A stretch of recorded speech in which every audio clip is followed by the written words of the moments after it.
தமிழ்நாடு முதலமைச்சர் மு.க.ஸ்டாலின் அவர்கள் இன்று தாம்பரத்தில் நடைபெற்ற அரசு விழாவில் மருத்துவம் மற்றும் மக்கள் நல்வாழ்வுத்துறை சார்பில் செங்கல்பட்டு மாவட்டத்தில் 110 கோடி ரூபாய் செலவில் கட்டப்பட்டுள்ள தாம்பரம் மாவட்ட அரசு தலைமை மருத்துவமனைக்கு கட்டிடத்தை திறந்து வைத்தார்.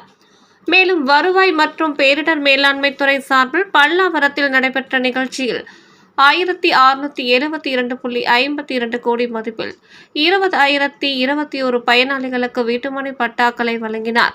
இந்நிகழ்ச்சியில் நாடாளுமன்ற உறுப்பினர் டி.ஆர். பாலு, அமைச்சர்கள் ஏவா வேலு, தாமோ அன்பரசன், சட்டமன்ற உறுப்பினர்கள் எஸ்.ஆர். ராஜா, இ. கருணாநிதி, மேயர் வசந்தகுமாரி, துணை மேயர் காமராஜ் உட்பட அரசு அலுவலர்கள் ஏராளமானோர் கலந்து கொண்டனர்.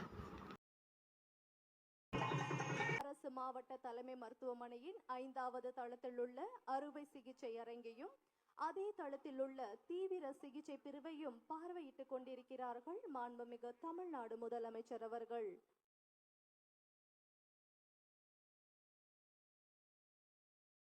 மாவட்ட தலைமை மருத்துவமனை வளாகத்தில் பிரதி தளத்திற்கு 28,428 சதுர அடி பரப்புடன் 7 தளங்களில் மொத்தமாக 2,741 சதுர அடி பரப்பளவில் மருத்துவமனை கட்டடம் மற்றும் 20,000